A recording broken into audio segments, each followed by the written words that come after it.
오늘 하나님의 말씀의 제목은 하나님의 가족이라는 제목으로 말씀을 생각해 보도록 하겠습니다. 여러분들 예전에 그 드라마 글로리라고 보셨나 모르겠어요. 글로리.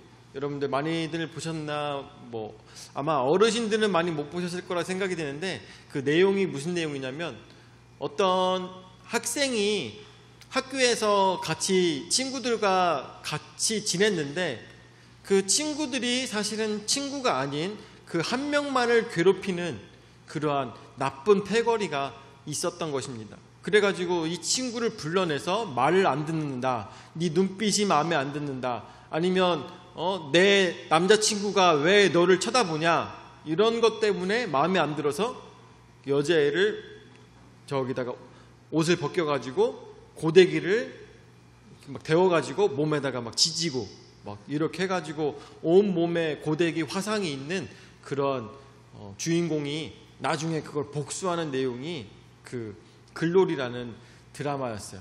그래서 그걸 보면서 참 저렇게까지 나쁜 애들이 있을까라고 생각을 하는데, 나중에는 정말 현실 세계에서는 어떤 일들이 벌어져요. 애들이 괴롭힘을 당하는 게 너무 힘들어서 자살하기까지 이런 일들이 벌어지는 것을 우리가 봅니다.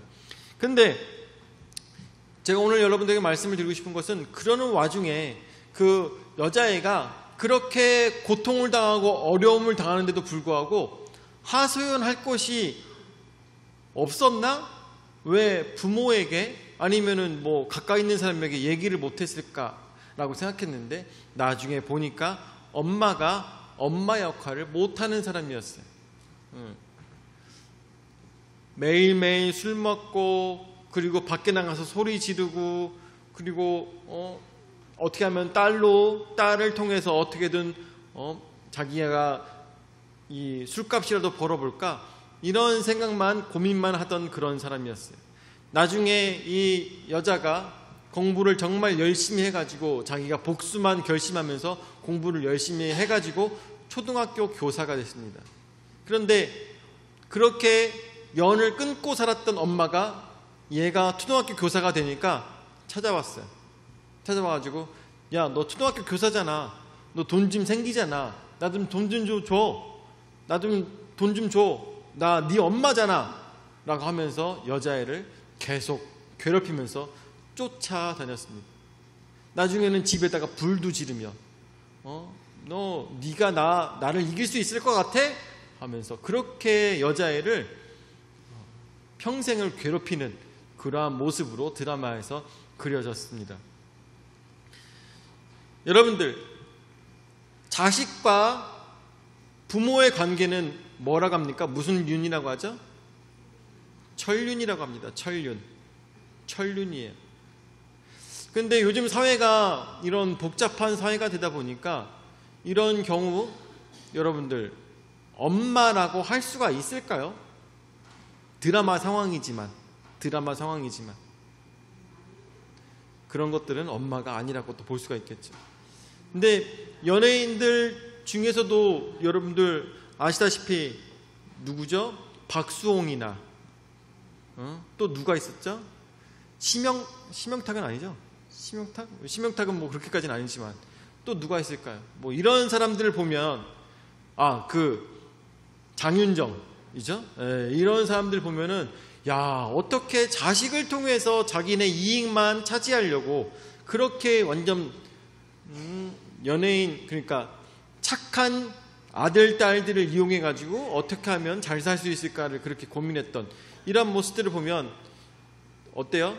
그야말로 저거를 부모라고 할 수가 있나? 라고 싶을 정도로 그런 일들이 발생하고 있죠. 근데 법적으로는 어떻습니까? 법적으로는 혈연관계는 상속을 받을 수가 있고, 그리고 재산도 분배받을 수 있는 것이 법적으로 그렇게 되어 있기 때문에 많은 사람들이 공분을 사고 있는 상황인 것이죠.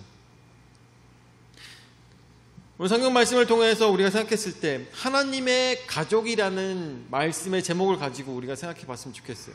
아까도 우리 이야기했듯이 저게 엄마야? 저게 가족이야? 라고 할 수 있는 상황을 우리가 한번 생각해 봤으면, 상상해 봤으면 좋겠어요. 자, 오늘 누가복음 8장 말씀을 통해서 19절 말씀에 보니까 예수의 어머니와 그 동생들이 왔으나 무리로 인하여 가까이 하지 못하니, 20절에 끝까지 말씀 볼게. 어떤 이가 알리되 당신의 어머니와 동생들이 당신을 보려고 밖에 서 있나이다. 21절에 예수께서 대답하여 이르시되 내 어머니와 내 동생들은 곧 하나님의 말씀을 듣고 행하는 이 사람들이라 하시니라. 아멘. 자, 교회라는 것은 무엇일까요? 교회라는 것은 여러분들 아시다시피 세 가지가 있습니다. 교회라는 것은 세 가지를 가지고 먼저 얘기할 수 있는데, 첫 번째로 가시적인 교회를 얘기합니다. 가시적인 교회라는 것은 이 교회 건물을 통하여서 우리가 저기는 교회지, 저기는 교회지, 이런 것들을 보면서 우리가 교회다라고 얘기할 수가 있습니다. 그리고 두 번째는 비가시적 교회라고 합니다. 그리고 비가시적 교회라는 것은 우리가 이 성도가 함께 모인 것, 이것을 비가시적 교회라고 해요.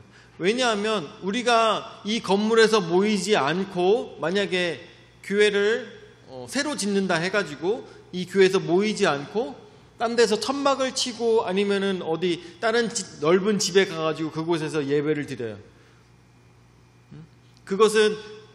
그것을 통하여서 성도들이 모인 그곳이 바로 교회라고 성경 말씀에 나오고 있는 것이죠. 그렇기 때문에 중요한 것은 이 둘 중에 뭘까요? 건물은 아무리 아름답게 지었다 할지라도 성도가 없으면 그것은 교회라고 볼 수가 없는 것이죠. 진짜 중요한 것은 믿는 자들의 모임이 바로 진정한 교회라는 것을 우리가 생각해야 될 것입니다. 세 번째로는 지역적 교회라고 합니다. 그래서 그 지역을 책임지고 있는 그 교회가 그곳에서 하나님의 이름을 감당하면서 하고 있는 이 사업 자체를 교회라고 이야기를 하더라고요. 그래서 이 세 가지를 가지고 교회라고 하는데, 이 교회에서 우리가 생각해야 될 것은, 이것은 첫 번째로 교회는 바로 믿음의 공동체인 것입니다. 우리에게 있어서 그것이 가시적 교회이든 아니면 비가시적 교회이든 아니면 그것이 지역적 교회이든 그런 것들이 중요한 것이 아니라, 그것은 우리의 모임은 믿음으로써 모인 공동체라는 것입니다. 오늘 여러분들 함께 모여있죠. 우리가 함께 모여있을 때 어떠한 마음으로 교회에 왔습니까? 어떠한 마음으로? 예전에는 교회를 뭐라고 불렀습니까? 연회당이라고 해가지고 그곳에 좋아하는 자매가 다니고 있었어. 좋아하는 형제가 있어서 교회에 꼭 가고 이렇게 하면서, 사실 그런 게 있잖아요. 청년들이 뭐랄까 이쁜 자매가 있고 아니면은 잘생긴 청년이 있으면은 그곳에는 더 많은 청년이 모이고 네, 더 많은 성도들이 있고 이런 얘기들을 했었어요.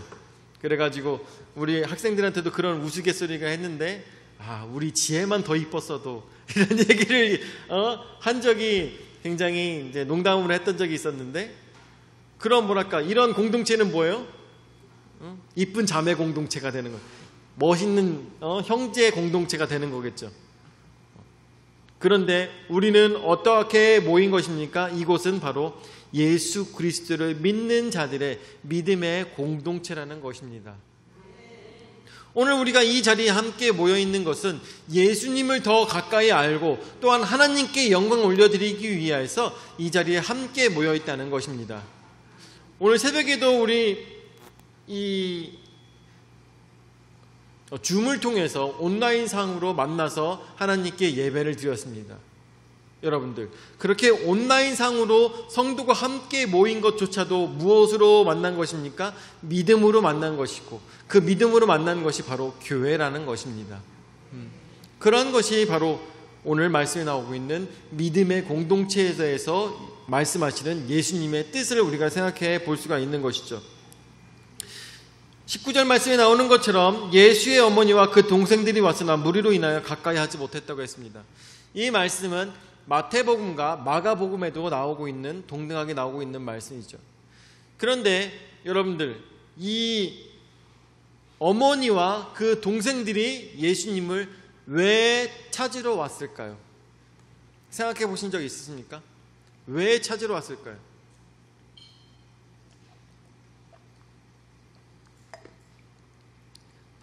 존경받는 선지자라서 찾아왔을까요?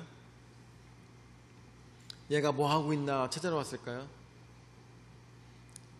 그게 아니라 소문을 듣고 왔어요. 무슨 소문이냐? 네 아들이 지금 미쳤다더라. 네 아들이 지금 이상한 짓 한다더라. 니네 형이, 니네 오빠가 지금 이상한 짓 한다더라. 이 말을 듣고 오늘 말씀을 전하고 있는 예수님을 가족들이 찾아왔습니다. 찾아와서 정말 무슨 일이 있나 한번 보려고 왔던 것이죠. 이 상황에 예수님께서 말씀하십니다. 내 어머니와 내 동생들은 곧 하나님의 말씀을 듣고 행하는 이 사람들이라 하시니라. 예수님께서는 지금 어쩌면 가족을 내려놓고 무엇을 시작하고 계십니까? 공생애를 시작하고 계시는 것입니다. 철저하게 공생애를 시작했을 때 어머니 만나고 싶겠죠. 동생들 보고 싶을 것입니다. 그런데 그것보다 더 중요한 것이 무엇이라고 보고 있는 것입니까? 이 믿음의 공동체가 더 중요하다고 예수님께서는 말씀하시는 것이나 마찬가지일 거죠. 자, 그렇다면 예수님께서는 정말 이렇게까지 내 어머니와 내 동생들은 곧 하나님의 말씀을 듣고 행하는 이 사람들이라 하시면서 지금 자신을 차례로 먼 곳에서 온 어머니와 동생들을 우선순위로 두지 않고 가까이서 하나님 말씀을 듣는 자들을 더 우선시하는 이 상황 속에서, 그렇다면 예수님께서 하시고자 하는 말씀은 무엇일까? 이 교훈은 무엇일까를 우리가 생각해 봐야 될 것입니다. 왜냐하면 거기에 진짜 핵심이 있기 때문인 것이죠. 자, 그래서 두 번째로, 어떤 자가 하나님의 자녀이겠습니까? 아까 여러분들에게 말씀을 드렸죠. 그런 거는 뭐라고 했습니까? 그런 거는 엄마도 아니야, 아빠도 아니야, 어쩌면 그런 거는 자식도 아니야 라고 이야기할 수 있을 만큼 우리의 인간 속에 있는, 혈연 속에 담겨있는 이 천륜이라고 얘기하는 것은 어쩌면 무너질 수도 있다는 것을 우리가 생각해 볼 수도 있는 것이죠. 천륜이라고 이야기하는 것조차도 의미가 없어야 될 때도 있다라는 것이죠. 자, 어떠한 자가 하나님의 자녀일까요? 어떠한 자가? 진정 하나님 안에 있어서 예수님께서 하나님의 아들이기 때문에 예수님이 중요한 것일까요? 하나님의 피를 받은 것은 아니겠죠. 하나님의 피를 받은 것은 아니지만 성령으로 잉태하였기 때문에 하나님의 아들이 예수 그리스도가 됐습니다. 그런데 여러분들, 그렇게 태어났기 때문에 예수님이 중요한 것일까요? 그거 한번 생각해 보신 적 있으신가요? 요즘 자기를 나는 독생녀야라고 계속 주장하는 사람이 있죠. 나는 독생녀야, 나는 독생녀라고, 나한테 이렇게 하면 안 된다고, 난 독생녀야. 근데 뭐 법은 지켜야지. 지금 그런 상황인 것이죠. 여러분들, 예수님이 독생자이기 때문에 중요한 것일까요? 하나님께 있어서 이걸 상상해 본 적 있으십니까? 독생자이기 때문에 하나님께 있어서 예수님이 중요한 것일까요? 아닙니다. 그것이 아니라 예수님이 중요한 이유는 독생자이기 때문에 중요한 것이 아니라 그 독생자가 하나님 말씀에 순종하여서 사랑하는 인간들을 위해서 십자가 달려 죽었기 때문에 하나님께 있어서는 이 독생자가 중요했다는 것을 우리는 생각해 봐야 될 것입니다. 예수님께서 만약에 독생자로 태어나셨는데, 하나님께서 독생자로 그를 세우셔서 태어나게 하셨는데, 하나님 아버지, 저는 이거 못하겠어요. 저는 십자가 못 올라가겠어요. 아니, 내가 하나님의 아들로서 태어났는데 나 이 세상에서 임금처럼 살고 싶어요. 나 한번 독생자로서 떵떵거리며 정말 저 산에다가, 진짜 멋있더라고요. 산에 막 저희 궁전에 궁전 막 이렇게 안개까지 막 켜가지고 거기에 막 딱 보고 있으면 야, 저거는 하늘의 천국처럼 만들어놨는데 막 이런 느낌이 들 정도로 너무 멋있게 그렇게 잘 지어놨더라고요. 천안에 있대, 천안에. 하여튼 간에 그렇게 지어놓고, 하나님 저 그렇게 살고 싶어요. 나 정말 처음으로 인간이 돼본 거잖아요. 나 한번 이렇게 살고 싶어요 하면서 하나님 말씀에 순종하지 않냐면서 나 십자가 내려놓고 나 왕으로 살다가 많은 사람들에게 명령할 거예요. 하나님 믿으라고 명령할 거예요. 사랑하라고 명령할 거예요. 이렇게 했다면, 이렇게 예수님께 사셨다면 독생자로서의 의미가 있었을까라는 얘기입니다. 무슨 얘기인지 아시겠죠? 그렇다면 하나님께 있어서 예수님이 의미가 있는 것은 왜 그럴까요? 바로 예수님께서 오늘 그 답을 말씀하시고 계신 거죠. 21절 말씀에 대답하여 이르시되 내 어머니와 내 동생들은 곧 하나님의 말씀을 듣고 행하는 이 사람들이라 했습니다. 예수님께서 하나님께 있어서 독생자로서 중요했던 이유는 하나님의 자녀로서 내 사랑하는 자라는 말을 들을 수밖에 없었던 이유는 바로 여기에 있다는 것입니다. 하나님의 말씀을 듣고 행하였기 때문인 것입니다. 예수님께서 십자가에 올라가신 이유는, 달리신 이유는 무엇입니까? 순종하셨기 때문인 것입니다. 하나님의 말씀에 순종하셨기 때문에 십자가에 달려 돌아가신 것이지 능력이 없어서 돌아가신 게 아니라는 것입니다. 여러분들, 오늘도 우리는 우리 자신에게 자문해야 될 것입니다. 내가 독생자는 아니에요. 나에게 아버지가 있고 어머니가 살아계시고 아니면은 계시고, 나는 아버지에 대한 기억도 있고 나 어머니에 대한 기억도 있어요. 근데 여러분들, 태생이 중요한 것이 아니라 하나님의 자녀가 되려면 어떻게 해야 된다고요? 태생이 중요한 것이 아니라 하나님의 말씀에 순종하는 자가 되어야 된다는 것입니다. 아까도 여러분들에게 말씀을 드렸죠. 자기가 낳았다고 해서 다 엄마가 아니라는 것이죠. 자기가 낳았다고 해서 다 아빠가 아니라는 것이에요. 그리고 뿐만 아니라 거기서 태어났기 때문에 꼭 그게 다 아들 같고 다 딸 같은 게 아니라는 것이죠. 진짜 딸은 딸 다워야, 아들은 아들 다워야 되는 것이고, 엄마는 엄마 다워야 되는 것이고, 아빠는 아빠 다워야 된다는 것이죠. 세상 돌아보면 다 여러분들 보시지 않습니까? 부모님 돌아가실 때 그 앞에서 재산 싸움하고 있는 자녀들을 보면 부모가 죽으면서 눈물을 흘릴 수밖에 없는 것이죠. 저것들을 자식이라고 키워놨으니 나한테 한 푼 주지도 못하는 게 부모야! 라고 이야기하는 자녀들도 있는 것이죠. 여러분들, 피보다 중요한 것이 바로 얼만큼 그 자녀다운가 부모다운가가 더 중요하다는 것을 우리는 생각해 봐야 된다는 것입니다. 우리 나중에 천국에서 다 같이 만나볼 것입니다.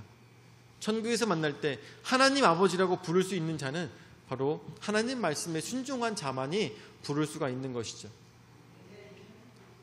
어떤 자가 하나님의 자녀이겠습니까? 말씀에 순종한 자, 말씀대로 행한 자, 바로 그 사람들만이 하나님의 자녀인 것을 우리는 반드시 기억해야 될 것입니다.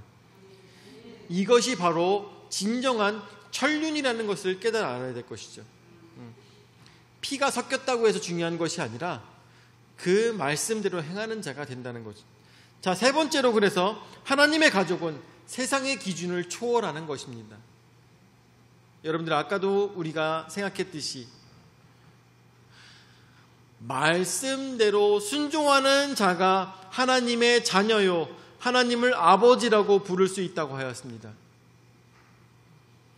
지금도 세상의 기준에서는, 법으로는 낳았으면 부모로서 책임이 있고, 뿐만 아니라 그 책임을 다하지 못한다 할지라도 자식이 가진 재산을 부모가 좌지우지할 수 있는 것이 지금의 법이죠. 그런데 여러분들 아시다시피 법에는 많은 허점이 있습니다.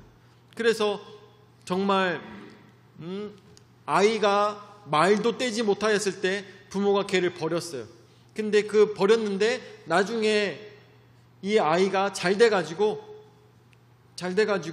하다가 어떻게 하다 보니까 돈을 많이 벌었는데, 예전에 그런 사건이 있었죠. 돈을 많이 벌고 뭐 했는데 소방 일을 하다가 그분이 순직하게 됐어요. 그런데 갑자기 자기가 얘를 낳아준 엄마라며 찾아와서 내가 이 아들의 재산을 가지고 가야 되겠다라고 나타난 거죠. 그랬더니 어떤 일이 벌어졌어요?